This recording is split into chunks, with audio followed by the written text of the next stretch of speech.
जय हो मेरे नीम करोली बाबा महाराज, आपके श्री चरणों में मेरा प्रणाम।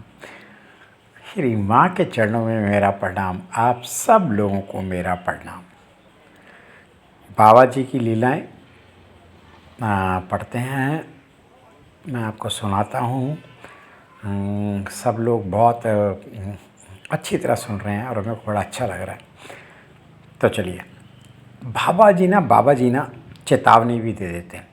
बाबा जी अगर किसी के दुख को हरते हैं ना, तो उसको चेतावनी देते हैं कि बस अब ये मत करो, अब यहाँ से जाओ, जहाँ पे भी मतलब जो भी है, पर बाबा जी की बात को समझो। वो बाबा जी आपको ना इनडायरेक्टली कुछ भी बोल सकते हैं। ऐसे ही श्री जगत प्रसाद रावत उत्तर प्रदेश सरकार रानीखेत के पब्लिक अकाउंटेंट कमेटी की मीटिंग के बाद अनेक लोगों के साथ ना भूमिदार बाबा के दर्शन करने गए उस समय। तो बाबा ने सबको प्रसाद खिलाया। तो ये ना रावत जी ना बाबा जी के पास रुकना चाहते थे। तभी बाबा जी ने बोला है क्या, भाग जा, तू भाग, अभी यहीं से भाग। अब रावत जी को तो समझ नहीं आया, वो उनकी आज्ञा सुनकर नैनीताल चले गए और अपने एक कमरे में आकर बैठे ही थे, तभी भूकंप आ गया और कई पत्थर पत्थर रोड ब्लॉक हो गए।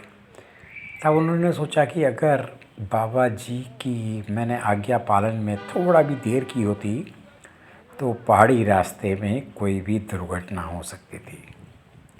तो यह है बाबा जी की चेतावनी। वैसे ही एक और चेतावनी है कि एक बारी हनुमानगढ़ में ना नैनीताल में महाराज ने ना अपने एक भक्त श्री भगवती प्रसाद से ना जिन्होंने बाद में inspector of school Uttar Pradesh के पद में रिटायर हुए, और उन्होंने कहा तू जा हनुमान जी के आगे, हनुमान जी की मूर्ति के आगे हनुमान चालीसा का पाठ कर और कहीं मत जाना।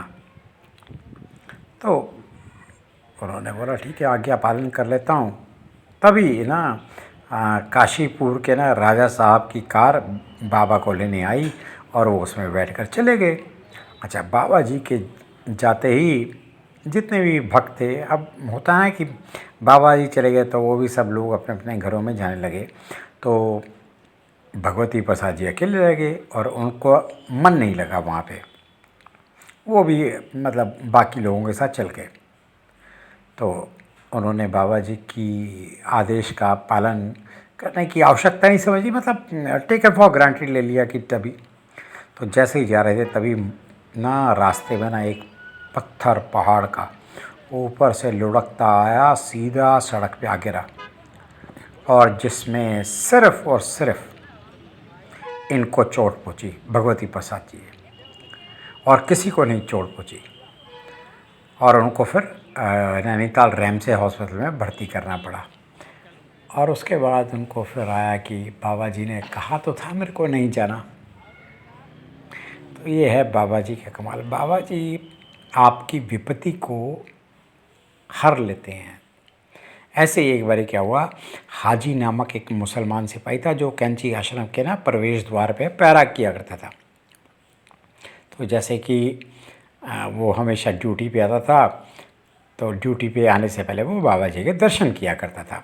बहुत श्रद्धालु था। तो महाराज जी ने हंसते हुए बोला, हाजी आज का दिन खराब है, अपनी ड्यूटी छोड़कर मत कहीं जाना। तो हाजी ने प्रणाम किया और वो अपने काम पर चला गया। अच्छा, दिन में ना वो बाबा जी का आदेश अपनाना भूल गया और अपने ना वो जो कैंची धाम का जो प्रवेश द्वार है ना, उसको छोड़ के ना बस स्टैंड की ओर चल पड़ा। रास्ते में एक केले के छिलके पर उसका पैर फिसला और वो गिर गया। उसकी हाथ की हड्डी टूट गई और उसी समय उसको अस्पताल भेजना पड़ा। और उसे बहुत अफसोस रहा कि बाबा की मैंने आज्ञा का पालन नहीं किया। तो बाबा जी चेतावनी देते हैं, बाबा जी बिल्कुल चेतावनी देते हैं।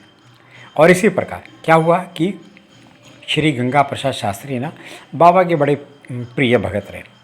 एक दिन उन्होंने बाबा से प्रश्न किया कि मेरी साधना पूर्ण होगी कि नहीं होगी।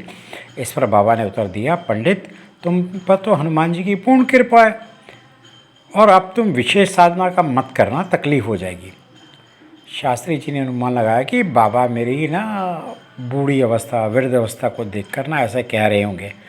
उन्होंने देखा होगा कि मैं असमर्थ हूँ, और एक दिन वो हनुमान जी का अनुष्ठान उन्होंने आरंभ कर दिया।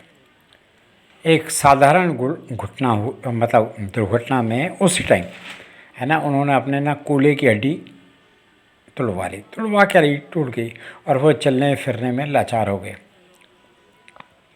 और इसी मतलब दया दृष्टि में ना, मतलब दया दृष्टि नहीं, सॉरी मतलब इसी दयनीय स्थिति में ना उनकी मृत्यु हो गई।